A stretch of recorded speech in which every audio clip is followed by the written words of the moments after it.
সুপ্রিয় দর্শক, সবাইকে স্বাগত জানাচ্ছি TVN24 আয়োজিত নিয়মিত অনুষ্ঠান আওয়ার ডেমোক্রেসি। আমি হাবিবুর রহমান আছি আপনাদের সাথে। অনুষ্ঠানটি সরাসরি সম্প্রচারিত হচ্ছে নিউ ইয়র্ক স্টুডিও থেকে। আজকে যে বেশ কয়েকটি বিষয় নিয়ে আলোচনা করব। আপনারা ইতিমধ্যে জেনে গেছেন যে প্রেসিডেন্ট ট্রাম্প তার প্রথম চ্যালেঞ্জ বেশ ভালোভাবেই উতরে গেছেন, যদিও এটি রেজার 3 বলা থাকে। 218, 215 আমরা কথা বলছি স্পিকার মাইক জনসনের নির্বাচন নিয়ে, এবং সেখানে তিনি পার পেয়ে গেছেন, অর্থাৎ তিনি এখনও বহাল তবিয়তে স্পিকারের দায়িত্ব পালন করে যাবেন। কতদিন সেটি দেখার বিষয়। প্রেসিডেন্ট ইলেক্ট ট্রাম্পের সমস্যা এখানেই শেষ নয়, তার সামনে আরও অনেক বড় বড় চ্যালেঞ্জ আছে। একটি বড় চ্যালেঞ্জ হচ্ছে নিউ ইয়র্কের একটি একজন জাজ বলেছেন যে তার ট্রায়ালের যে হাসমানি ট্রায়াল যেটা আছে তার সেন্টেন্সিং হবে জানুয়ারি 10 তারিখে। জেল জরিমানা হবে কিনা সে ব্যাপারে তিনি কিছু বলেননি। খুবই ইন্টারেস্টিং এই ব্যাপারটিতে আলোচনা থাকবে। এছাড়াও থাকবে ইউক্রেন ওয়ার, কী করবেন ট্রাম্প। উনি বলেছিলেন প্রথম দিনই উনি এটি ঠিক করে ফেলবেন, সমস্যা সুরাহা করে ফেলবেন উনি। প্যালেস্টাইন ইস্যু থাকবে, সাথে থাকবে সিরিয়ার ইস্যু। সিরিয়াতে এখন পরিস্থিতি ঘোলা হতে যাচ্ছে ক্রমশ। একদিকে backed by US and Israel, তাদের একটি লক্ষ্য, আরেকদিকে হচ্ছে জর্ডান নয়, টার্কির তার লক্ষ্য আছে ইরান। ওদিকে হুতিদের মোটেও থামানো সম্ভব হচ্ছে না, তারা কিন্তু ব্যালিস্টিক মিসাইল মেরেই যাচ্ছেন। কি করবে ইসরায়েল? একমাত্র তারাই কিন্তু দাঁড়িয়ে আছে, দ্য অনলি প্লেয়ার। বাকি সবাই কিন্তু শেষ, অলমোস্ট ফিনিশড। হুতিদেরকে কিন্তু দমানো যাচ্ছে না। এছাড়াও বাংলাদেশ প্রসঙ্গ থাকবে, যেখানে বেশ কয়েকটি বিষয় আলোচনা থাকবে। স্টুডেন্ট অর্থাৎ ছাত্র যারা আছে তাদের সাথে সরকারের একটি বিভাজন দেখা যাচ্ছে। কেন, আসলেই কি তাই? এটি আলোচনা থাকবে। তারা ইশতেহার কেন দিচ্ছেন, ওয়াই, কি রিজন তাদের, আর সেটি শহীদ মিনারে যেয়ে করতে হবে কেন? অনেকে বলছেন যে অনেক উপদেষ্টা আছেন তারা ক্ষমতার অপব্যবহার করছেন বা সেই রকম পর্যায়ে চলে গেছেন। তাহলে যেই ইনোসেন্স আমরা বলে থাকি, যেটা নিয়ে এই বিপ্লব মানুষের ছাত্র জনতার আন্দোলনের ফল দ্বারা আছে, সেটি কি শেষের দিকে? এই সমস্ত থাকবে আছে আলোচনা। এবং তার মধ্যে বিএনপি জামাতের একটি দ্বন্দ্ব দেখা দিচ্ছে, আসলে কি তাই? যদি হয় তাহলে কেন? এই সমস্ত আলোচনার জন্য আজ আমার সাথে যুক্ত হচ্ছেন হাসান ফেরদৌস, সাংবাদিক, লেখক, গবেষক। স্বাগত জানাচ্ছি আপনাকে। এবং আমাদের সাথে আরও আছেন professor Monir Mustafa Ali, southern university of Baton Rouge. স্বাগত জানাচ্ছি আপনাকেও। হাসান ফেরদৌস, প্রথমেই চলে যাবো আপনার কাছে। আমরা মনে করেছিলাম গতকাল পর্যন্ত, এবং আজ দিনের বেলাও এরকম মনে হচ্ছিল অনেকখানি, যে প্রেসিডেন্ট ট্রাম্পের সামনে কিন্তু বেশ চ্যালেঞ্জ আছে। স্পিকার জনসনকে হয়তো উনি রক্ষা করতে পারবেন না, কিন্তু শেষমেশ দেখা গেল শেষ দুটি ভোট তার পক্ষে গেছে, এবং যার ফলে উনি পার পেয়ে গেলেন এইবারের যাত্রায়। কিন্তু সেটি মনে হচ্ছিল না, কারণ বেশ কিছু রিপাবলিকানরা বলছিলেন নো, উনি নট এনাফ রাইট উইং, যথেষ্ট ডানপন্থী উনি নন। এবং ট্রাম্পের যেই জিনিস আছে প্রেসিডেন্ট ইলেক্ট ট্রাম্পের, সেগুলো উনি বাস্তবায়ন করার মতো যথেষ্ট ক্ষমতা শক্ত মানুষ নন তিনি। কিন্তু দিন শেষে কিন্তু পার হয়ে গেলেন। এটি আপনি কেমনভাবে দেখছেন? দ্বিতীয় কথা হচ্ছে, এই যে জনসন জয়ী হলেন, এটি আসলে কতদিন এটি উনি রাখতে পারবেন? আবার পুনরাবিদ্রোহ দেখা দেবে কিনা?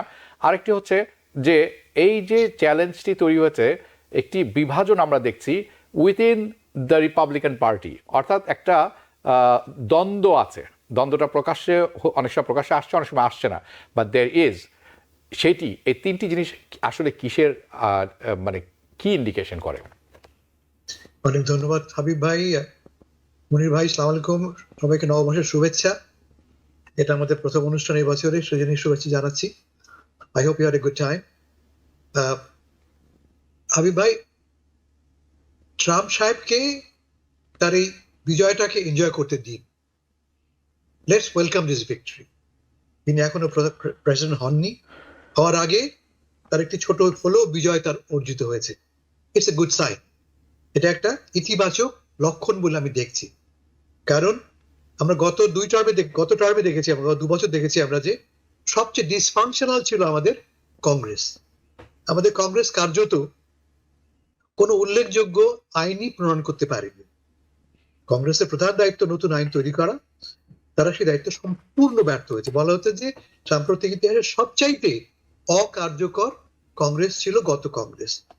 সেখানে নতুন বছর শুরুতেই একটি পজিটিভ আমরা লক্ষণ দেখলাম, আপনারা জানেন এর আগের স্পিকার 15 বার ভোটের পরে নির্বাচিত হয়েছিলেন, এবারে এক ভোটেই নির্বাচিত হয়েছে।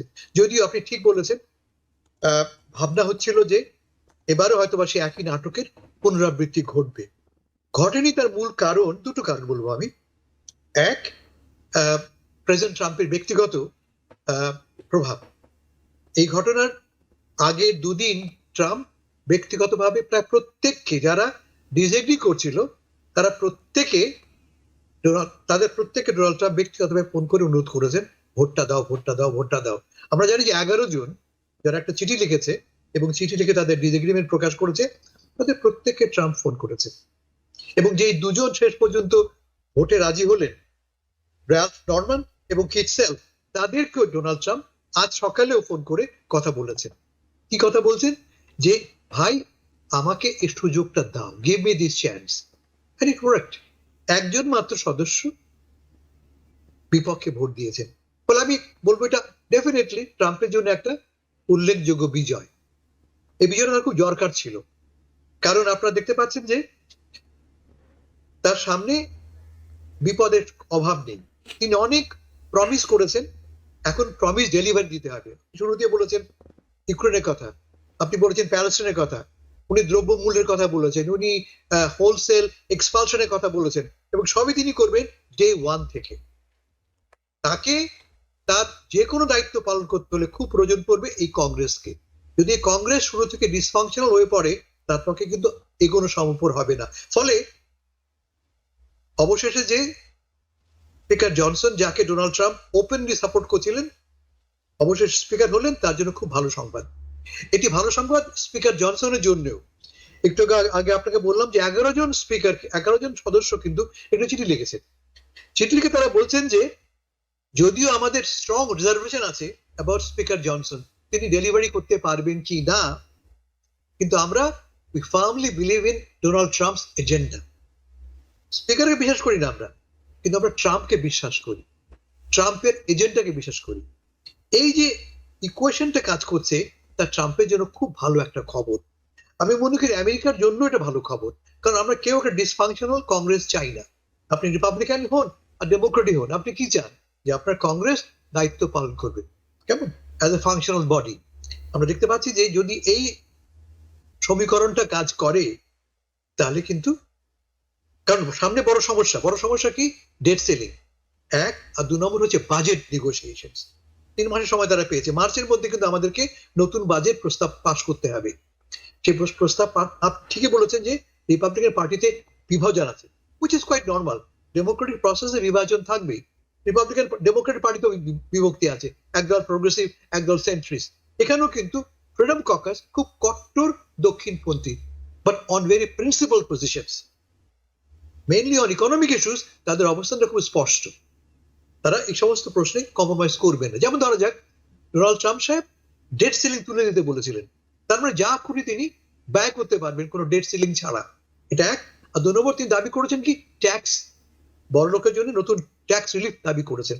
এই দুটোই যখন ট্যাক্স রিলিফ দেবে, লিবার্টারিয়ানরা বলবে, ফ্রিডম ককাস বলবে নতুন ব্যয় তুমি কমাও। ঠিক আছে, তুমি ট্যাক্স কমাচ্ছ, এটাকে তুমি অফসেট করবে কি দিয়ে?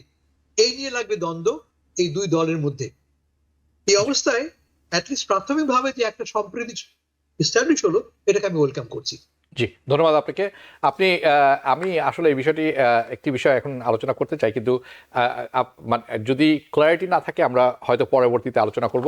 যেহেতু আপনি হাসান ফেরদৌস বললেন যে রিপাবলিকান পার্টির মধ্যে দ্বন্দ্ব আছে, ট্রু, এভরি পার্টি, মানে প্রতিটি পার্টির মধ্যেই দ্বন্দ্ব থাকে। আমরা কিছুদিন আগে, গত সপ্তাহে আমার মনে হয় বা তার আগের সপ্তাহে দেখলাম যে ন্যান্সি পেলোসি অ্যান্ড এওসি, এই দ্বন্দ্বটি আমরা দেখলাম চোখের সামনে প্লে আউট হলো। আমরা দেখলাম যে অকাসিও কর্টেজ হাউস ওভারসাইট অ্যান্ড অ্যাকাউন্টেবিলিটির যে কমিটি আছে, এখানে মানে দায়িত্বে পাওয়ার কথা ছিল, এবং সে সময় অবস্থা দৃষ্টিতে মনে হচ্ছিল যে তার যথেষ্ট ভোট আছে। দিন শেষে 84 ভোটও পেয়েছিলেন। কিন্তু আমরা এও জানি যে ন্যান্সি পেলোসির একক হস্তক্ষেপে এবং যোগ সাজসে সেটি দায়িত্ব পেয়েছেন জেরি কানালি, উনি is from Virginia. He is 74 years old, 74 বছর বয়স তার। ন্যান্সি পেলোসি এবং ক্যান্সার পেশেন্ট এবং ক্যান্সার পেশেন্ট, থ্যাংক ইউ। এবং ন্যান্সি পেলোসি 80 বছর বয়স, she is as old as a dinosaur. তো এই যে মানুষগুলা, এই মানুষগুলা কিভাবে নতুন নেতৃত্ব বা নতুন প্রজন্মের সাথে কাজ করবে, Gen Z, forget about millennial, Gen Z বা নতুন প্রজন্ম যারা আছে, কিভাবে তারা কাজ করবে? আমি মনির চৌধুরী, মোস্তফা আলী, আমি আপনার কাছে আমার প্রশ্নটি হচ্ছে এরকম, আমি জানি এইটি একটু ডিফারেন্ট টপিক, আপনি এটি, is the Democratic party is completely disconnected? And মানে এরকম যদি তারা করেন, তাহলে তো মিড টার্মে যে সামনে আসছে 2 বছর পরে, সেখানেও তাদের কোনো জায়গা থাকবে না। তারা এমন একটি পর্যায়ে পৌঁছেছেন যে এই পার্টি অফ ডাইনোসর এরকম একটা অবস্থানে তারা গেছেন। লুক এট দেয়ার লিডারশিপ, চাক শুমার, হু কেয়ারস, ইজ ওল্ড, সোজা হয়ে কথা বলতে পারেন না। এই যে আরেকজন ভদ্রলোক জেরি খানালি, পেশেন্স, মানে ক্যান্সার পেশেন্ট অ্যান্ড 74 ইয়ার, ইনি দায়িত্ব নিয়েছে, oversight and accounting committee, which is a legal hand for the Congress, by the way, on the lower house. আপনি এটা কি, আমি জানি না, আমার I have no words for it. আপনার কি সাজেশন হবে? এদের কি কোনো সম্ভাবনা আছে সামনে? তো এরা কি মাথা তুলেও দাঁড়াতে পারবে এই কংগ্রেসে, ট্রাম্পের মতো প্রচন্ড প্রতাপশালী একজন প্রেসিডেন্টের সামনে? আপনাদের দুজনকে নববর্ষের শুভেচ্ছা। আপনি কিন্তু ব্যাপারটা যেভাবে দেখছেন, আমি কিন্তু সেভাবে দেখছি। আচ্ছা, বলুন। হ্যাঁ, এই যে দ্বন্দ্বের কথা বললেন, ডেমোক্রেটিক পার্টি তো অন্তর্দ্বন্দ্ব আছে, আপনার রিপাবলিকান পার্টিতেও অন্তর্দ্বন্দ্ব আছে। জি জি জি। কিন্তু রিপাবলিকান পার্টিতে যতটা অন্তর্দ্বন্দ্ব আছে, ডেমোক্রেটিক পার্টিতে অতটা নেই। আপনি যে কমিটি অ্যাসাইনমেন্টের কথা বলছেন, আসলে কমিটি অ্যাসাইনমেন্ট কিসের ভিত্তিতে হয়? কমিটি অ্যাসাইনমেন্ট কিন্তু সাধারণত সিনিয়রিটির ভিত্তিতে হয়, এবং সেটাই কিন্তু ডেমোক্রেটিক পার্টিতে হয়েছে। আপনি যেমন, মানে যাদের এক্সপিরিয়েন্স আছে, যাদের বয়স বেশি, ওইটাই যদি আমরা যাই, তাহলে আমাদের বলতে হবে যে নতুনদের যদি জায়গা করে দিতে হয়, তাহলে আপনার এই যে একটা টার্ম লিমিটের ব্যবস্থা হওয়া উচিত। কংগ্রেসের তো কোনো টার্ম লিমিট নেই। একজন 20 বছর, 30 বছর, 40 বছর ধরে কংগ্রেসম্যান বা সিনেটর রয়ে গেছে, এবং তাদের কমিটি অ্যাসাইনমেন্ট গুলো হচ্ছে ওই সিনিয়রিটির বেসিসে। সেটা তো আমরা কিছু করতে পারবো না। তবে আমি যেটা দেখতে পাচ্ছি, আপনি যে আশাবাদের কথা হাসান ভাই বললেন, যে এটা একটা পজিটিভ দিক। এই যে আজকে খুব একটা সেই 15 বার ভোট হয়নি, প্রথম ভোটেই জনসন স্পিকার হয়েছে। এটা আমরা যে দলই করি না কেন, রিপাবলিকান পার্টি করি, ডেমোক্রেটিক পার্টি করি, ট্রাম্পকে ভোট দিয়েছি কি ভোট দেয়নি, সেগুলো বাদ দিলে বলতে হবে যে এটা একটা পজিটিভ ডেভেলপমেন্ট। এবং গত 1 বছরে কেভিন ম্যাককার্থি চলে যাওয়ার পরে জনসন যখন স্পিকার হলো, জনসনকে কিন্তু সে আমার স্টেটের কংগ্রেসম্যান, আমার স্টেটের, এখন সে ইউএস কংগ্রেসের সে স্পিকার, তাকে কিন্তু আমি যতটা জানতাম, তাকে জানতাম অনেকটা ওই রাইটিস্ট, মানে উগ্র ধরনের লোক। কিন্তু তাকে সে স্পিকারশিপ পাওয়ার পরে সে যেভাবে চালিয়েছে, আমি কিন্তু তার প্রশংসা করি। সে কিন্তু খুব সুন্দরভাবেই চালিয়েছে। আমি মনে করি সে কেভিন ম্যাককার্থির চেয়েও ভালো চালিয়েছে। কাজে এই মুহূর্তে আবার একটা, মানে রিপাবলিকান পার্টির মধ্যে দ্বন্দ্ব হয়ে আবার সেই, মানে দিনের পর দিন ভোটাভুটি হয়ে স্পিকার করা, এটা ঠিক না। তবে যেটা আমি ভয় পাচ্ছি, সেটা হচ্ছে আপনার রিপাবলিকানদের যে মেজরিটি, থিন মেজরিটি, এটা মানে 2 বছর পর্যন্ত যাবে কিনা, সেখানেই তো আমি একটু মানে সন্দেহ বোধ করি। যেমন ধরেন, 2 জন বোধহয় তাদেরকে সেক্রেটারিয়াল পজিশন দেওয়া হয়েছে, সেখানে রি-ইলেকশন হবে, জানি না কে আবার রি-ইলেক্টেড হয়ে যাবে। তার মধ্যে একজন তো আপনাদের নিউ ইয়র্কের আছে। হ্যাঁ, সেখানে হয়তো একটা ডেমোক্র্যাট আসলে, আর যদি 2-1 জন রিজাইন দেয় এর মাঝে, তারপরে দেখা যাবে যে উল্টা পাল্টে গেছে। মৃত্যু হতে পারে, 2-1 জনের মৃত্যু হতে পারে, তারা কংগ্রেস ছেড়েও দিতে পারে। সেই সব দিক বিবেচনা করতে গেলে আগামী 2 বছর কিভাবে যাবে এটা বলা যাচ্ছে। আর ট্রাম্পের ব্যাপারে যেটা বললেন, দেখেন, ট্রাম্পের জন্য আজকে 2টো নিউজ। একটা আপনার সাকসেসফুল নিউজের কথা বললেন, যে তার ফলের কারণে 2 জন তাদের মাইন্ড চেঞ্জ করেছে। আসলে তো 3 জন প্রথমে এসেছিল, এবং সেটাও যে একেবারে খারাপ হয়েছে তা কিন্তু নয়। এই যে 3 জন যে তারা প্রথমে ভোট দিতে চায়নি, ট্রাম্পকে কল দিতে হয়েছে, কেন তারা ভোট দিতে চায়নি? তারা কিন্তু মানে ফিসকাল কনসারভেটিভের আর্গুমেন্ট এনে তারা করেছে। কারণ দেখেন, আমরা যদি সত্যিকারে বিচার করি, এই যে ইউএস এর যে ডেফিসিট আর যে ডেট, এটা তো বেড়েই যাচ্ছে বেড়েই যাচ্ছে বেড়েই যাচ্ছে। এটা তো একটা শেষ হওয়া উচিত। হ্যাঁ, আপনার এক প্রেসিডেন্ট আসলো, তাদের সেই ট্রিলিয়ন্স অফ ডলার ডেট হলো, এতো এর একটা মানে সীমাটা কোথায়? এই তিনজন কিন্তু সেই কথাই বলেছে যে আমরা তো আসলে ফিসকাল কনসারভেটিভের কথা বলি, যখন ক্ষমতা আসি তখন আমরা আর ওটা চিন্তা করি না, আমরা মোটামুটি খরচ করতেই থাকি। হ্যাঁ, তার একটা, এবং সে ব্যাপারে হয়তো ট্রাম্পের সাথে তাদের একটা পূজা পড়া হচ্ছে যে এটা কিন্তু চলতে দেওয়া যাবে না, এবং ট্রাম্প হয়তো তাদেরকে কথা দিয়েছে। হ্যাঁ, কাজে এটা আমি পজিটিভ ভাবে দেখছি। এটা আমাদের সাধুবাদ জানানো উচিত। আর ট্রাম্পের যে দ্বিতীয় খবরটা, এটা তো আপনারা জানেন যে 10 তারিখে তার যে নিউ ইয়র্কের যে বিচারটা হয়েছিল, তার সেন্টেন্সিং হবে। হয়তো সে হয়তো বা না, মানে হুয়ান মার্শাল কিন্তু বলে দিয়েছেন যে সে কোনো জেল টেল খাটবে না, কিন্তু তার একটা হবে, একটা সাসপেন্ডেড পানিশমেন্ট একটা কিছু 10 তারিখ। যাক, এগুলো ছাড়িয়ে এখন মোটামুটি সে তো এখন আমার ইলেক্টেড প্রেসিডেন্ট, আগামী 4 বছর মানে একটু প্রচারও হবে। ইউএস এর কোনো যেন মানে ইন্টারন্যাশনালি এবং ডোমেস্টিক্যালি কোনো রকম প্রবলেম না হয়। আমাদের ইকোনমিটা কিন্তু অনেকটা কিসের উপর দাঁড়িয়েছে আমি বলবো, মানে ইকোনমিটা এখনো স্ট্রং। হ্যাঁ, কিন্তু এই স্ট্রং ইকোনমিটা থাকবে কিনা এ নিয়ে তো অনেকে সন্দিহান। কারণ ট্রাম্পের যে প্রোগ্রাম, সেই প্রোগ্রামগুলো যদি সত্যি সত্যি উনি বাস্তবায়ন করতে যান, যেমন এই যে ট্যারিফ, এই ট্যারিফ যদি দিতে চান, তাহলে দেখা যাবে যে আমাদের আপনার ওই যে ইনফ্লেশন, এটা ইনফ্লেশন কন্ট্রোল হচ্ছে না। আর ইনফ্লেশন যদি কন্ট্রোল না হয়, তাহলে কিন্তু ফেড তার ওই ইন্টারেস্ট কাটবে না। ইন্টারেস্ট রেট কিন্তু এখন ভেরি ভেরি হাই, মানে এটা কতদিন চলতে দেওয়া যায়? মানুষ তো কেনাকাটা করতে পারবে না যদি এত হাই হয়ে থাকে।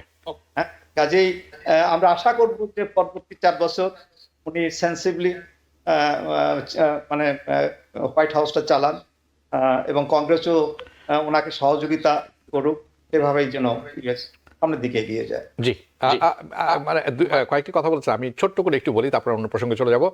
দেখুন, বাজেট যে ফিসকাল রেসপন্সিবিলিটি, এই কথাটা আমরা সবসময় রিপাবলিকান বা কট্টরপন্থী রিপাবলিকান যারা আছেন তাদের কাছ থেকে শুনি, এবং কিন্তু তাদের সময় ডেফিসিটগুলো বাড়ে অনেক বেশি বিভিন্ন কারণে। ওকে, কারণ অনেক থাকতে পারে। সিবিওর একটি কংগ্রেশনাল বাজেট একটি রিপোর্ট দেখছিলাম আমি, সেখানে 2023 সালে দেখছিলাম, কারণ 24 সালের শেষের দিকে দেখছিলাম। এই বাজেটটি হচ্ছে এরকম: আমাদের ইউএসের গভর্নমেন্টের, ফেডারেল গভর্নমেন্টের ব্যয় হচ্ছে $6.1 ট্রিলিয়ন, আর আয় হচ্ছে $4.2 trillion. So there is a gap of $2 trillion, যেটা প্রতি বছর এক্সট্রা খরচ করে থাকে সরকার।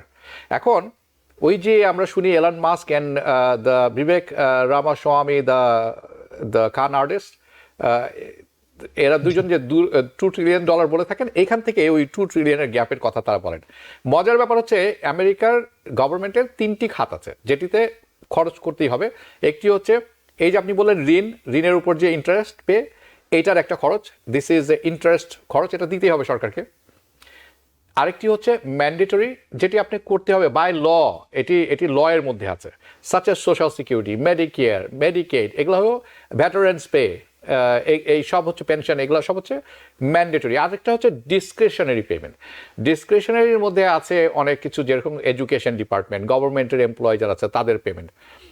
তো এরা যে 1.7, এই যে ডিসক্রিশনারি আছে, এরই খরচ যদি আপনি দেখেন $1.7 ট্রিলিয়ন বাৎসরিক, তাহলে আপনি 1.7 থেকে 2.2 ট্রিলিয়ন কিভাবে কমাবেন?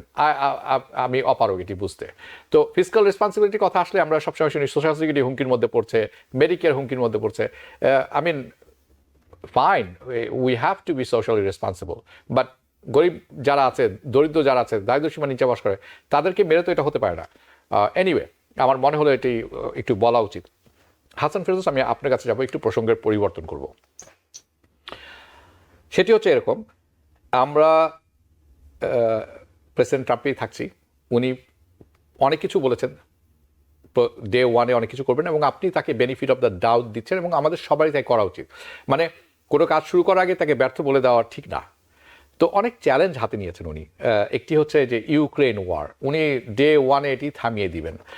এখন আমরা দেখছি যে জেলেনস্কি এই গতকালের ইউরোপে যে গ্যাস পাইপলাইনটি ছিল, যেটি ইউক্রেনের মধ্যে দিয়ে যাচ্ছিল, রাশিয়া সরবরাহ করে, সেটি বন্ধ করে দিয়েছেন ইউনিল্যাটারালি, এককভাবে, কোনো ছাড়া। এই শীতের সময় যেখানে নরওয়ে, অস্ট্রিয়া, হাঙ্গেরি এরা এখান থেকে খুব কম সুলভ মূল্যে গ্যাস পেয়ে থাকেন। এটি আপনি কিভাবে দেখেন, আর কিভাবে আসলে প্রেসিডেন্ট ট্রাম্প এটি থামাবেন? আসলে এটি অনেক লম্বা দিন চলছে, এটির একটি এটি একটা সুরা হওয়া উচিত। একই সাথে প্যালেস্টাইন ইস্যু আমি দিয়ে দিলাম আপনাকে, দুটি ইস্যু আপনাকে দিলাম আমি।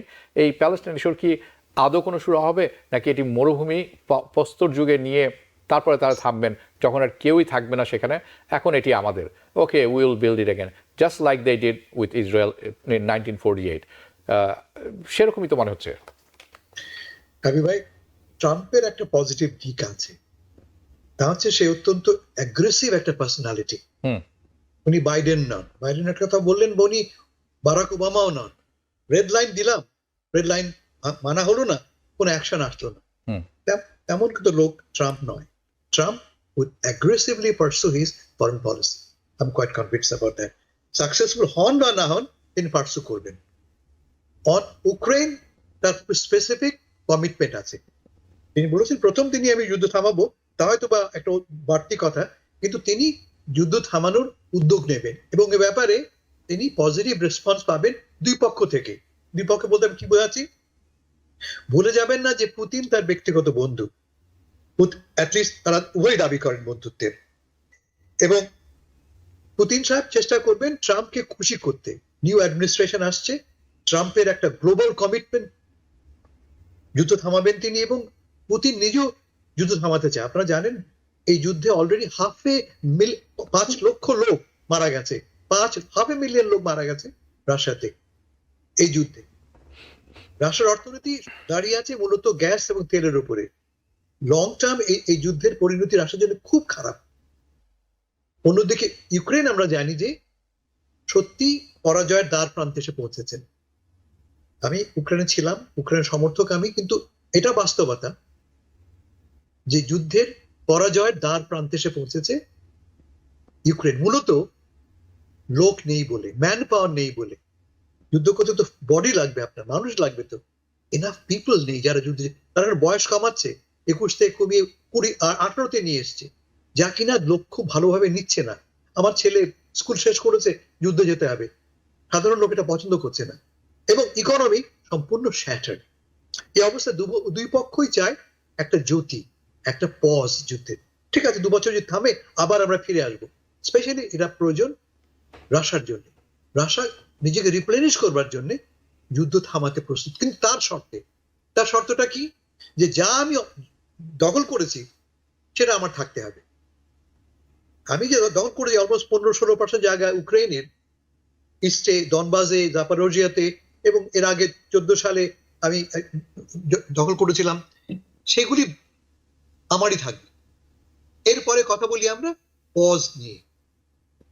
ইউক্রেন শর্ত দিয়েছে, ইউক্রেন, এবং সেও মেনে নিয়েছে, ঠিক আছে এই জায়গায় আমি ফেরত পাবো না আপাতত, কিন্তু আমাকে গ্যারান্টি দিতে হবে যে রাশিয়া আমাকে পুনরাক্রমণ করবে না। What is the guarantee? আমাকে নেটোর মেম্বারশিপ দিতে হবে। একমাত্র নেটোর মেম্বারশিপই আমাকে গ্যারান্টি দিতে পারে যে আমাকে রাশিয়া আক্রমণ করবে না। আপনারা জানেন নেটোর চার্টারের 5 নম্বর কলামে কি আছে, যে এক দেশ আক্রান্ত হলে সব দেশ তাকে ডিফেন্ড করবে। এইটি হচ্ছে গ্যারান্টি যেটা ইউক্রেন চাইছে। তো আমার ধারণা যে, এবং যেসব কথাবার্তা শুনছি আমরা, বিশেষ করে তার নতুন ন্যাশনাল সিকিউরিটি অফিসারের অ্যাডভাইজারের বক্তব্য থেকে, যে এই ফর্মুলা নিয়েই তারা এগুতে যাচ্ছেন। ফর্মুলাটা আবার বলি, যে জায়গা পেয়েছে রাশিয়া, সেখানে সেটা হবে line of demarcation, line of control হবে, যেখানে ইতিমধ্যে রাশিয়া দখল করে বসে আছে। আর ইউক্রেনকে কোনো একটা ফর্মে অ্যাসুরেন্স দিতে হবে। মনে হচ্ছে যে ট্রাম্প দেবেন না, ট্রাম্প নেটোর মেম্বারশিপ অ্যালাউ করবেন না। তিনি যেটা করবেন, কোয়াইট লাইকলি, আমেরিকার সঙ্গে ইসরায়েলের যে সম্পর্ক, ইসরায়েল কিন্তু নেটোর মেম্বার না, কিন্তু আমেরিকার কারণে নেটোর সকল সমর্থন তিনি পাচ্ছেন। মোস্ট ইম্পর্টেন্টলি আমেরিকার অ্যাসুরেন্স তিনি পাচ্ছেন, অর্থাৎ তুমি যদি আক্রান্ত হও, তোমার পাশে আমি আছি। এই অ্যাসুরেন্স যদি ট্রাম্পের কাছ থেকে আসে, সেক্ষেত্রে খানিকটা হলেও স্বস্তি হয়তো পাবে জেলেন্সকি, কেমন প্রবাবলি এই এই এই লাইনে তারা এগোবে। আবার বলি আমি, সমস্যা হচ্ছে এই অ্যাসিওরেন্সে যে কংগ্রেস মেনে নেবে না। এটা this will not be treaty, this will be an executive authorisation. Treaty এটা হবে না, ট্রিটি হলে অনেক বেশি ওজন তার ক্যারি করে। কিন্তু এখানে ট্রাম্পের ব্যক্তিগত অ্যাসিওরেন্সের ভিত্তিতে নির্বাহী আদেশের মাধ্যমে এই গ্যারান্টি দেওয়া হবে, এবং টেম্পোরারি হলেও এটা দুই পক্ষ মেনে নিতে পারে। এটা এক নম্বর। আপনি বলছেন প্যালেস্টাইনের কথা, প্যালেস্টাইনে ইসরায়েলের আনকোয়ালিফাইড ভিক্টরি হতে যাচ্ছে, এবং এই ভিক্টরির পিছনে একটা বড় কারণই হচ্ছে মার্কিন যুক্তরাষ্ট্র। আমি অনুষ্ঠানে অনেকবার বারবার বলেছি, ইসরায়েলের স্বার্থ আমেরিকার স্বার্থ মধ্যে কোনো তফাৎ নেই, কিন্তু দুটো অভিন্ন স্বার্থ। এটাকে আমরা বলেছি লং টার্ম স্ট্র্যাটেজিক ইন্টারেস্ট। মধ্যপ্রাচ্যে ইসরায়েল হচ্ছে আমেরিকার নীতিগুলি ইমপ্লিমেন্ট করবার অস্ত্র। তার মাধ্যমে আমেরিকার মধ্যপ্রাচ্যে নিয়ন্ত্রণ বজায় রাখে। আমি লোক পাঠাবো না, আমার তো লোক আছে, আমার তো ঝান্ডা তোলা লোক আছে ইসরায়েল, তাকে দিয়ে আমি আমার লক্ষ্য পালন করবো। লক্ষ্যটা কি? মূলত মধ্যপ্রাচ্যের তৈল সম্পদ যেন আমার নিয়ন্ত্রণে থাকে, আর তো কোনো উদ্দেশ্য নেই। মূল উদ্দেশ্য যাতে করে এখানে কোনো বিপ্লব না হয়, ইসলামীরা এখানে মাথা চাড়া না দেয় ওঠে, আর তার তৈল সম্পদ যেন আমার নিয়ন্ত্রণে থাকে। গ্যারান্টিড। যে পর্যায়ে নিয়ে গেছে এই যুদ্ধের ফলে কি ঘটেছে? যুদ্ধের ফলে সমস্ত আরব দেশ নিশ্চুপ, তাদের ভোতা করে দেওয়া হয়েছে। এক। দু নম্বর, সবচেয়ে বড় প্রবলেম ছিল গাজাকে নিয়ে, ওয়েস্ট ব্যাংককে নিয়ে। গাজাতে একটি ভবন অরক্ষিত নেই, একটি ভবনও নেই যে দাঁড়িয়ে আছে। আপনারা দেখেন দুদিন আগে পশ্চিম তীরে কি ঘটেছে। পশ্চিম তীরের সরকার মানে প্যালেস্টাইন অথরিটি আল জাজিরাকে অবৈধ ঘোষণা করেছে। দিয়েছে। একমাত্র সোর্স ছিল খবরে। কেন দিল? চাপটা কার? চাপ তো আর প্যালেস্টাইনদের নয়, চাপ ইসরায়েলের, চাপ আমেরিকার। ইসরায়েল কিন্তু 15 দিন আগে, 1 মাস আগে আল জাজিরার ব্রডকাস্ট বন্ধ করে দিয়েছে। ফলে এখন কোনো খবর আসার উপায় নেই আমাদের।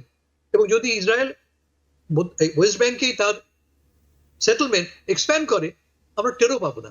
আপনারা এও জানেন যে প্রথম ট্রাম্প অ্যাডমিনিস্ট্রেশনের সময় ট্রাম্প কিন্তু আগ বাড়িয়ে গোলান হাইটসকে অ্যানেক্স করার অনুমতি দিয়েছিল, অথরাইজ গ্রহণ করে নিয়েছিল। একইভাবে আমেরিকার এমবাসি তেল আভিভ থেকে জেরুজালেমে নিয়ে এসেছিল, যা কিনা সমস্ত আন্তর্জাতিক আইনের ভায়োলেশন। অন্য কথায়, in Trump Israel has one of his most loyal supporters. White হাউসে এখন এমন একজন লোক আছেন যিনি ইসরায়েলের ঘনিষ্ঠতম মিত্র।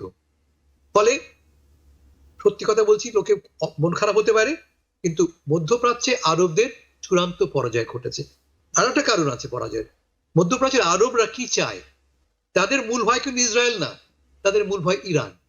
তারা ভয় পেয়ে ইরানটা এত পাওয়ারফুল হয়ে উঠছে। ইরানের সঙ্গে কিন্তু আরব সভ্যতার এবং পারস্য সভ্যতার সংঘর্ষ অনেক আগের, 3000 বছর ধরে চলছে সংঘর্ষ। ইসলামের আগের থেকে সংঘর্ষ চলছে আরবদের সাথে পারস্যের, এবং সেই সংঘর্ষ এখনো কন্টিনিউ করছে। এখন ভয়টা কি?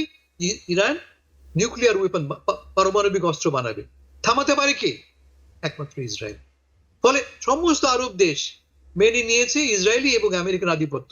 ইন এক্সচেঞ্জ তারা কি পাবে? ইরানের নাক কেটে দেওয়া, ইরানকে ভোতা করা। সো ইন আদার ওয়ার্ডস, মধ্যপ্রাচ্যের সমস্যার সমাধান হবে ইসরায়েলের শর্তে। সলিউশন ইসরায়েলের শর্তে। কার স্বার্থ রক্ষা হবে? ইসরায়েলের স্বার্থ, আরবদের নয়, প্যালেস্টিনিয়ানদের নয়। Thank you. কথাগুলো শুনতে না খারাপ লাগছে, বাট আপনি আমার মনে হয় মনির মুস্তফা আলী, আপনিও প্রথম থেকে বলছিলেন, আমরা জানতাম যে এটি ইউএস পলিসি। এটার সাথে আসলে ইসরায়েলের কোনো সম্পর্কই নেই। ইসরায়েল লাভবান হচ্ছে বিকজ অফ দ্য পলিসি। এবং যেই আমার শত্রুর যাত্রা ভঙ্গ করে আমার বিজয়, এই যে পলিসি আরব স্টেটের আছে উইথ ইরান, এই সব কয়টিকেই ফেলিয়ার করবে। The Iran is a failure. Iran একেবারে কোণঠাসা হয়ে গেছে। Hezbollah is gone almost proxy, the Hamas is গন। এই দুটি একমাত্র হুতিরাই দাঁড়িয়ে আছে। ওকে, এবং সেটিও দেখার বিষয়। এখন আমি মনির মুস্তফা আপনার কাছে যাব। এই যে হুতিরা সেদিনও ব্যালিস্টিক মিসাইল তেল আবিবে গিয়ে পড়েছে এবং ভালো ক্ষয়ক্ষতি হচ্ছে। তাদের কিন্তু যথেষ্ট আক্রমণ করছে আমেরিকা এবং ইসরায়েল। ওয়েল সেম, আপনি ধরে নেবেন it's a 51st state of United states হলো আসলে ইসরায়েল। আমরা এটি বলতেই পারি। এরপরেও হুতিরা কিন্তু থেমে নেই এবং থামবে না বলেও তারা বলছেন। এটি আপনি কিভাবে দেখছেন?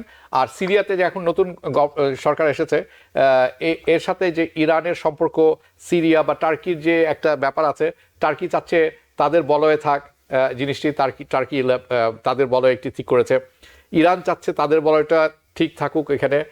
এর মধ্যে সিরিয়া যে অনেকে বলছে যে যারা আসছে তারা খুব বেশি ইসলামিস্ট এবং এটি একটি আনস্টেবল রিজন হতে পারে অনেকের জন্য।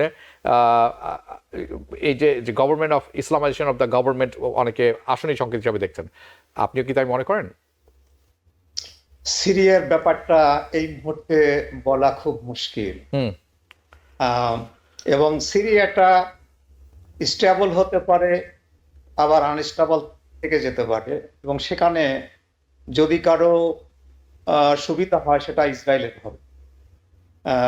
আপনার টার্কি হয়তো তাদের যে ইয়েটা আর কি, তাদের ইন্টারেস্ট একটা অঞ্চলেই তো তাদের ইন্টারেস্ট, যেখানে হয়তো ওই কার্ডিশরা আবার একটা আলাদা স্টেট তাদের মানে টার্কিশ এরিয়া নিয়ে না করতে পারে, সেইটাই হয়তো তারা ঠিক রাখতে পারবে। কিন্তু আমি মনে করি যে সিরিয়া যদি আনস্টেবল হয় তাহলে আপনার ইসরায়েল সেখানে ঢুকে তো গেছে, আরো ঢুকে যাবে। আপনি হুতিদের কথা বললেন, হুতিদের এই আক্রমণ আমি খুব একটা যে গুরুত্ব সহকারে দেখি তা না। আপনার ইরান তো এখন মানে দারুণভাবে আহত, এবং এই হুতিদের বা হামাসদের বা হেজবুল্লাহকে তো ইরানি তো সাহায্য করে। কাজেই হুতিদের কতটা সাহায্য তারা করতে পারবে ভবিষ্যতে আমি সে ব্যাপারে সন্দিহান, কারণ হুতিদের এই আক্রমণ আমি খুব একটা বড় করে দেখি। তবে হাসান ভাইয়ের যে অ্যানালিসিস, তেল সম্বলিত যে অ্যানালিসিস, এটা অত্যন্ত পুরনো অ্যানালিসিস, যে মিডল ইস্টে শুধু তেলের কারণে ইউনাইটেড স্টেটস যাতে করে ওই যে আমিরাত গুলো, যে কিংডম গুলো, সেগুলো ঠিক থাকে, সেই কারণেই তাদের এই যে মানে ইসরায়েলকে তারা মানে মোটামুটি একটু শক্তিশালী করে রাখে। আমি কিন্তু সেটা বলবো না। যেটা হাসান ভাই বললেন যে ওই ইয়াকে মানে ইসরায়েলকে শক্ত করে রাখাটা তাদের মূল উদ্দেশ্য না, তাদের মূল উদ্দেশ্যটা হচ্ছে আপনার ওই অয়েলটা যাতে তারা কন্ট্রোল করতে পারে। আমি কিন্তু সেভাবে এখন আর দেখি না। এখন আমি যেটা দেখি সেটা হলো ইসরায়েল এবং ইউনাইটেড স্টেটস সমর্থক। ইসরায়েল মানে ইউনাইটেড স্টেটস, ইউনাইটেড মানেই ইসরায়েল। ওখানে ইসরায়েল একটা বড় ধরনের একটা স্টেট হোক, বড় ধরনের একটা পাওয়ার হোক, আমার মনে হয় সেদিকেই যাচ্ছে। মানে ইউএস গভর্নমেন্টের সেদিকে তাদের লক্ষ্য, এবং ইসরায়েলের লক্ষ্য তো সেইটাই। এবং সেখানে এই যে আমিরাত গুলো, এই যে আপনার কিংডম গুলো, এদেরকে জিয়ে রাখলেই শুধু এটা করা সম্ভব। ওই সমস্ত জায়গায় যদি ডেমোক্রেসি ঢুকে যায় তাহলে কিন্তু এটা সম্ভব। আপনি আজ চিন্তা করেন, যদি একটা ডেমোক্রেটিক ইজিপ্ট থাকতো, একটা ডেমোক্রেটিক জর্ডান থাকতো, একটা ডেমোক্রেটিক সৌদি আরবিয়া থাকতো, একটা ডেমোক্রেটিক ইউনাইটেড আমিরাত থাকতো, তাহলে কি এইভাবে কে কি কথা বলতো না? এই সমস্ত গভর্নমেন্টকে খুব জোরে সোরে আজ আপনার একটা সমাবেশ করেছে আপনার সেই ইস্তাম্বুলে, ওই ধরনের কি সমাবেশ হতো না এই সমস্ত দেশে? অবশ্যই হতো। হ্যাঁ, আপনাদের হয়তো মনে থাকবে যে ইন্ডিয়ায় কিন্তু বহুত প্রিন্সলি স্টেট ছিল। সেই প্রিন্সলি স্টেট গুলোকে ইউকে খুব মদত টদত দিয়ে ধরে রাখতো। কি জন্য তাদেরকে ধরে রাখতো? যাতে করে ওখানে খুব একটা বড় ধরনের বিদ্রোহ না হয়ে তাদেরকে সরাতে না পারে। সেইটাই মিডল ইস্টে, সেই পলিসিটাই আমেরিকা করে এবং সেদিকে যাচ্ছে। তো সেখানে আমি খুব একটা আশাবাদী না। এই যে বিজয়ের কথা বললেন, মানে বিজয় একটু এইটাই কি তাদের লক্ষ্য? ইসরায়েলের লক্ষ্য কি যে বিজয়টা হলো, হামাসকে বেশ একটা শিক্ষা দিয়ে দিল, ইরানকে একটা শিক্ষা দিয়ে দিল, এটাই কি তাদের বিজয়? আমি তো তা মনে করি। আমি মনে করি যে তারা ওই আপনার যে জমি দখল, যে টেরিটরি দখল, সেইটা তারা করবে, এবং সেটা তাদের অব্যাহত থাকবে। তারা দেখবেন যে হয়তো ওই গাজায় আবার সেটেলমেন্ট শুরু হবে, যে সেটেলমেন্টটা তারা একসময় ছেড়ে দিয়েছিল, এটা আবার শুরু হবে। ওয়েস্ট ব্যাংকে তো চলছেই, আপনার গোলান হাইটসে আবার এক্সপানশন শুরু হয়ে যাবে। এভাবে আস্তে আস্তে তাদের এটা চলতেই থাকবে, এবং তাদের বিজয় অব্যাহত। তারা এই বিজয়টা মানে এখানেই শেষ করবে না, তাদের এই বিজয়টা অব্যাহত রাখবে। আচ্ছা, ইউক্রেনের ব্যাপারে যেটা হাসান ভাই বললেন, হুম। আমি কিন্তু একটু আহ, একটু ভিন্ন মত প্রকাশ করবো। ওকে। এটা হলো, আপনার যদি টেরিটরি গুলো যদি তাকে দিয়ে দেওয়া হয়, আপনি যে টেরিটরি গুলো সে পেয়েছে 17%, হাসান ভাই বললেন ওরকমই হয়তো হবে 70% বা 13% বা 14%, সেটা যদি তাকে দিয়ে দেওয়া হয়, আর ট্রাম্প যদি মানে একেবারে ওই যে সে নেটোতে তাদের যোগদানের ব্যাপারটা একেবারে নাকচ করে দেয়, তাহলে তো পুতিন যেটা চাইছিল তার চেয়ে বেশি পেয়ে গেল। কারণ পুতিন তার আক্রমণের পিছনে যে কারণটা দেখায়, সে কারণটা হলো যে ইউক্রেন আপনার নেটোর মেম্বার হতে জি। চায়, সেটা যাতে না হতে হবে সেই কারণে। আমি কেন বলবো, ট্রাম্প যদি ভালো কিছু করতে চায়, আসলে ইউনাইটেড স্টেটে কখনো কিন্তু ছবি মানে রাশা প্রীতি থাকা উচিত না, একদমই না। রাশাকে মানে বন্ধু স্টেট হিসেবে গণ্য করা একদমই ঠিক না ইউনাইটেড স্টেটসের। আমি যেটা বলবো সেটা হলো যে এই যে আপনার গত 2 বছরের যে আক্রমণের ব্যাপারে যে টেরিটরি গুলো দখল হয়েছে, এগুলোকে ইউক্রেনকে ফেরত দিতে হবে। বিনিময় মানে ইয়াকে ইউরোপ এবং আমেরিকাকে কথা দিতে হবে যে ইউক্রেন কখনো নেটোর মেম্বার হবে না।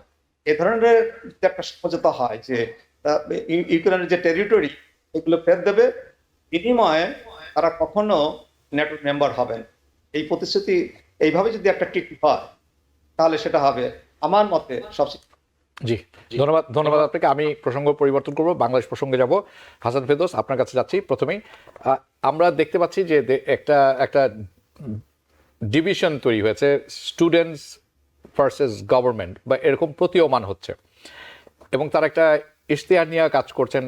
এটির কেন প্রয়োজন পড়লো হঠাৎ করে? হ্যাঁ, এবং অনেকে বলছেন যে কিছু কিছু উপদেষ্টা আছেন তারা ক্ষমতার অনেকটা অপব্যবহার করছেন বা দাম্ভিকতা দেখাচ্ছেন অনেক বেশি, একই কথা সমর্থকভাবে অনেকে বলছেন। তো যেইভাবে জনসমর্থন, ছাত্র সমর্থন, সাধারণ মানুষের সমর্থন নিয়ে অনেক রক্তের বিনিময়ে যে আজকে যে কথা বলার স্বাধীনতা, একটি নতুন সম্ভাবনা তৈরি হয়েছে, এটি কি নিভে যেতে বসেছে? কয়েকটি বিষয় কিন্তু আমি উল্লেখ করলাম, আপনার প্রতিক্রিয়া আমি জানতে চাবো। আমি ভাই, বাস্তব সত্য হচ্ছে এই যে ছাত্ররা যে লক্ষ্য নিয়ে, উদ্দেশ্য নিয়ে জুলাই আগস্ট বিপ্লবের নেতৃত্ব দিয়েছিল, সেই লক্ষ্য থেকে বাংলাদেশ অনেকটাই সরে যাচ্ছে বলে ভাবনা প্রতীয়মান হচ্ছে। ছাত্র নেতৃবৃন্দ স্পষ্ট বুঝতে পারছে যে ঘটনা আর তাদের নিয়ন্ত্রণে নেই। তারা ভেবেছিল যে বিপ্লব করলাম আমরা, নিয়ন্ত্রণ করব আমরা, কিন্তু একটি সরকার গঠিত হয়েছে, এবং সরকারটা কিন্তু গঠিত হয়েছে বিগত সংবিধানের অধীনে। এটা কিন্তু বিপ্লবী সরকার নয়, জি। আগে সমস্ত কিছু উপড়ে ফেলে নতুন করে শুরু করা নয়। এটা শাসনতান্ত্রিক পর্যায়ক্রমিকতা, কন্টিনিউটি আমরা কিন্তু ধরে রেখেছি, এবং এখানে বিরোধটা বেঁধেছে যে আমরা এখন যে সরকার গঠন করতে যাচ্ছি, সংস্কার করতে যাচ্ছি, তা সবই কিন্তু গত শাসনতন্ত্রের মোড়কে। ছাত্ররা বলছে যে না, এই শাসন বাতিল করতে হবে। অন্যদিকে রাজনৈতিক দলগুলি বলছে, বিশেষ করে সবচেয়ে বড় দল এই মুহূর্তে বিএনপি বলছে যে না, একে কবর দেওয়া যাবে না, এই শাসনতন্ত্রের ভিত্তিতেই তোমরা এটা এই আন্দোলন করছো, নতুন সংস্কার কাজ উদ্যোগ নিয়েছি আমরা, একে কবর দেওয়া যাবে না। পেছনের গল্পটা হচ্ছে এরকম যে মূল বিবাদটা আসলে বিএনপি এবং জামাতের মধ্যে। এই মুহূর্তে দুটি প্রধান দল আমাদের, বিএনপি এবং জামাত।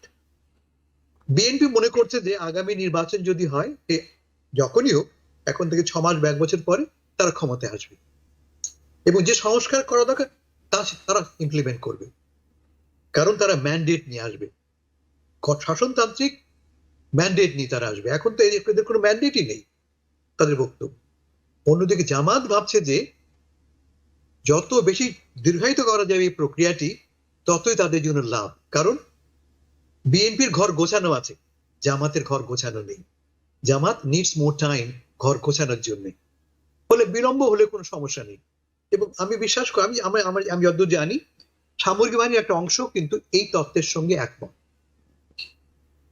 পাশাপাশি ছাত্ররা এবং সাধারণ জনতার বুদ্ধিজীবীদের একটা অংশ মনে করছে যে সংস্কার যদি না করা হয়, এবার যদি এখন সংস্কার না করা হয়, নির্বাচন করা হয়, নতুন সরকার ক্ষমতা আসে, আর কোনো পরিবর্তন ঘটবে না। যেমন ছিল তেমনই থাকবে। অর্থাৎ এই যে আন্দোলন করলাম, 2000 লোক মারা গেল, সবটাই পানিতে যাবে, এই একটা অবস্থার সৃষ্টি হয়েছে। এই অবস্থার মধ্যে ছাত্ররা, যাদের কোনো সাংবিধানিক অথবা অন্য কোনো রকমের লেজিটিমেসি নেই, তারা দেখতে পাচ্ছে যে তারা ক্রমান্বয়ে ইররিলেভেন্ট হয়ে পড়ছে রাজনৈতিকভাবে। তারা কিন্তু এই সরকারের অংশীদার, মাথা রাখতে হবে। এই সরকারের দুজন তাদের লোক আছে, ফলে তারা যখন এই সরকারের বিরুদ্ধে কথা বলে, তারা কথা বলে as if they're speaking against themselves। তাদের বিরুদ্ধে তারা নিজের কথা বলছে, it makes just no sense. এবং ফলে যখন 5 মাস পরে ইশতেহারের কথা উঠলো, তখন স্বভাবতই এই সরকার ভাবলেন, ইউনূস সরকার ভাবলেন যে এটা তো আমার বিরুদ্ধে একটা আন্দোলনের চেষ্টা হচ্ছে। এবং ঠিক যে কারণে আমার দেশ রিপোর্টটা করেছে, তা হচ্ছে যে ইউনূস সাহেব সরাসরি বলেছেন, তোমরা যদি এই ইশতেহার দাও, আমার সম্মতি ছাড়া আমি পদত্যাগ করব। হি লিটারালি থ্রেটেন যে আই উইল কুইট। তার হুমকির ভিত্তিতেই কিন্তু ছাত্ররা সিদ্ধান্ত পরিবর্তন করে এবং এই ইশতেহারের বদলে লং মার্চ ফর ইউনিটি ঘোষণা করে, which is completely meaningless, কারণ 1000 লোক সেখানে জড়ো হয়েছে। আর ছাত্ররা কি বুঝতে পারছে যে আসলে তাদের পায়ের তলে আর মাটি নেই। যে সমর্থন ছিল এখন আর সেই সমর্থন নেই। তার একাধিক কারণ। আপনি একটা বলেছেন, ছাত্রদের ব্যক্তিগত চরিত্র নিয়ে প্রশ্ন উঠেছে। হাসনাত আব্দুল্লাহ যেমন গত সপ্তাহে দেখেছি আমরা সময় টিভিতে, যে তিনি 5 জন সাংবাদিককে বরখাস্ত করার দাবি তুলেছেন, এবং যেটা কিনা এএফপি রিপোর্ট করেছে। উনি বলছেন না না না আমি করিনি, এএফপি আন্তর্জাতিক বার্তা সংস্থা রিপোর্ট করেছে। মানে এই খবরগুলি বিশ্বে ছড়িয়ে পড়ছে, যা কিনা আমাদের ইমেজের জন্য এবং তাদের ইমেজের জন্য খুবই ক্ষতিকর। আমরা এও জানতে পারছি যে ছাত্ররা, ছাত্র নেতৃবৃন্দ এবং বিভিন্ন শহরে বা ডিস্ট্রিক্টে এই সমন্বয়করা, সকল সমন্বয়করা নানাভাবে পয়সা অর্জন করছে। রূপায়ণে, ঢাকা রূপায়ণ বিল্ডিং এর বিশাল তারা অফিসার নিয়েছে। টাকাটা কোত্থেকে তারা পাচ্ছে? কোন উৎস, টাকা উৎস কি তাদের? তারা যে এই সংগ্রাম করছে, নানা রকম আয়োজন করছে, সোর্স অফ ইনকামটা কি আমরা জানি না, কিন্তু আমরা এটা জানি যে নানাভাবে তাদের হাতে টাকা পৌঁছচ্ছে। ইন আদার ওয়ার্ডস, তাদের যে লেজিটিমেসি ছিল, আপনি আগে একটু আগে ওয়ার্ড বলেছেন ইনোসেন্ট ছিল, সেই ইনোসেন্সটা কিন্তু আর নেই। ফলে এখন এই তড়িঘড়ি করে নিজেদের রিহ্যাবিলিটেট করবার জন্য এই বিপ্লবের কথা বলা হচ্ছে। এটি একটি ম্যানুভারিং মাত্র, এর পেছনে কোনো লিগ্যাল কোনো যৌক্তিক কোনো অবস্থান নেই। এখন কি হবে স্পষ্ট করে বলি আমি, এখন সময় দেওয়া হচ্ছে 15 দিন। এই 15 দিনে তো সব দলের ঐক্যমতের ভিত্তিতে একটা ইশতেহার তৈরি হবে না। একটা জগাখিচুড়ি করে খুব একটা প্লেন, একটা বিনাইন একটা স্টেটমেন্ট হবে, যে সবাই খুশি করবে, কাউকে খুশি করবে না। আপনারাও দেখেছেন যে আজকে এই কমিশনের সময়সীমা বাড়ানো হচ্ছে 15 দিন আরো। সময়সীমা 15 জানুয়ারি করা হচ্ছে একটা, আর বিচার ব্যবস্থার জন্য 31 জানুয়ারি পর্যন্ত করা হয়েছে, কারণ তারা কাজ গুছিয়ে উঠতে পারেনি। এদের নিয়েও প্রশ্ন উঠেছে, এরা কারা? যেমন ধরা যাক শাসনতন্ত্র বিষয়ক কমিটির যিনি চেয়ারম্যান আলী রিয়াজ, আমার বন্ধু মানুষ, বলা হচ্ছে বিদেশি, আমেরিকান সিটিজেন। সে কি করে আমার বিচার ব্যবস্থার, শাসনতন্ত্রের সংশোধন করে? তার তো সে এখতিয়ারও নেই, সে যোগ্যতাও নেই। ইন আদার ওয়ার্ডস, এদেরকে নিয়েও, এদের লেজিটিমেসি নিয়েও প্রশ্ন উঠছে। সোজা কথায় পুরো ব্যাপারটা একটা লেজে গোবর অবস্থায় পৌঁছে গেছে।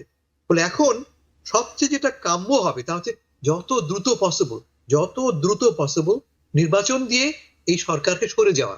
আগামী সরকার যা যে ক্ষমতায় আসবে, তারাই কিন্তু সংস্কারের মূল এলিমেন্টস গুলি ইমপ্লিমেন্ট করবে। কিন্তু মোটা দাগে একটা এগ্রিমেন্ট আমরা এখনই করে নেব। এই যে কমিটি আগামী মাসে রিপোর্ট সাবমিট করবে, তার ভিত্তিতে একটা মোটা দাগে আমরা একটা সম্মতি আবেদন করব।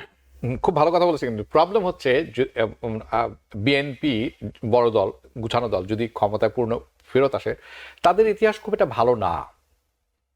তাদের ইতিহাসও যে খুব খুব ব্যতিক্রম, স্বৈরা শাসক না হওয়ার সেরকম না। লুটপাটের ইতিহাস তাদের আরো চূড়ান্ত রকমের। সো তবে হাবিব ভাই, তবে গত 15 বছরে এরা কিছু শিখেছে বলে আমি ভাবতে চাই। আমি তাই মনে করি। মনির মোস্তফা আলীর সময় কম, কিন্তু একটি বড় ব্যাপার বাকি রয়ে গেছে, যেটি না আলোচনা করলে চলবে না। সেনাপ্রধান, বাংলাদেশের সেনাপ্রধান তার সস্ত্রীক দেখা করেছেন বিএনপি খালেদা জিয়ার সাথে। এখন পর্যন্ত চেয়ারপারসন তিনি। এইটি অনেক জল্পনা কল্পনার তৈরি করেছে। কেন সেটি হতে পারে? এবং আপনি এটি কিভাবে দেখছেন? আপনার হাতে সময় থাকবে 1 মিনিটের মতো। না, আমি এটাকে কোনো জল্পনা কল্পনা হিসেবে দেখি না। তিনি সেনাপ্রধান, উনি একটা রাজনৈতিক দলের প্রধান নেতা, উনি অসুস্থ মানুষ, উনি চিকিৎসার জন্য চলে যাবেন লন্ডন, ওনার সাথে গিয়ে দেখা করেছেন। তার তো একটা আর্মি আইডেন্টিটি আছে। তার হাজব্যান্ড আর্মি প্রধান ছিলেন, দেশের প্রেসিডেন্ট ছিলেন, উনি আর্মি প্রধান, এখনকার আর্মি প্রধান, সেই হিসেবেও দেখা করতে পারেন। আমি কোনো ই দেখি না। তবে আমি সামান্য একটু বলবো, এই যে স্টুডেন্টরা যেটা করছে, এরা কিন্তু যা করছে এটা সেলফ ডিস্ট্রাকটিভ। আপনি দেখেন এই যে মুজিববাদের কনস্টিটিউশন তার কবর রচনা করবে, আওয়ামী লীগকে তারা অবাঞ্ছিত ঘোষণা করবে, এগুলো সেলফ ডিস্ট্রাকটিভ। হ্যাঁ, এগুলো করা সম্ভব না। আওয়ামী লীগ একটা বড় দল, এটাকে নিশ্চিহ্ন করা যাবে না। যেখানে আপনার জামাতকে নিশ্চিহ্ন করা যায় না, সেখানে আওয়ামী লীগকে নিশ্চিহ্ন করা কি একটা সহজ ব্যাপার নেই। কাজে এই সমস্ত প্রোগ্রাম তাদের বাদ দেওয়া উচিত। দেখেন, আপনি যদি 5 আগস্টের কথা চিন্তা করেন, তাদের 80% 90% লোকের সমর্থন ছিল। আপনার এই যে আপনার শাসনতন্ত্রের কবর রচনা হবে, আওয়ামী লীগ অবাঞ্ছিত ঘোষণা করবে, এগুলো কত পার্সেন্ট লোক সমর্থন করবে? রাইট, ধন্যবাদ। এগুলো না করে বাংলাদেশে যেটা হওয়া উচিত, সেটা একটা ইনক্লুসিভ ইলেকশন হওয়া উচিত। আমরা তাই আশা করি। দিকে আপনার সংস্কার হওয়া উচিত। ধন্যবাদ আপনাদের দুজন সাথে বিদায় নিতে হচ্ছে। আমরা একেবারে শেষ পর্যায়ে অতিক্রম করে চলে আসছি অনেকক্ষণ আগে। দুজনই ভালো থাকবেন। দর্শক, আপনারা যারা এতক্ষণ অনুষ্ঠানটি দেখছিলেন, আশা করি আপনারা ভালো থাকবেন। আশা করি অনুষ্ঠানটি ভালো লেগেছে। দেখা হবে পরবর্তী অনুষ্ঠানে। শুভরাত্রি। টিবিএন 24 টেলিভিশন দেখতে আজই কল করুন 7187776556। লগ ইন করুন www.totalcablebd.com। নিউ ইয়র্ক থেকে সম্প্রচারিত টিবিএন 24 টেলিভিশন বিশ্বজুড়ে বাঙালির কণ্ঠস্বর।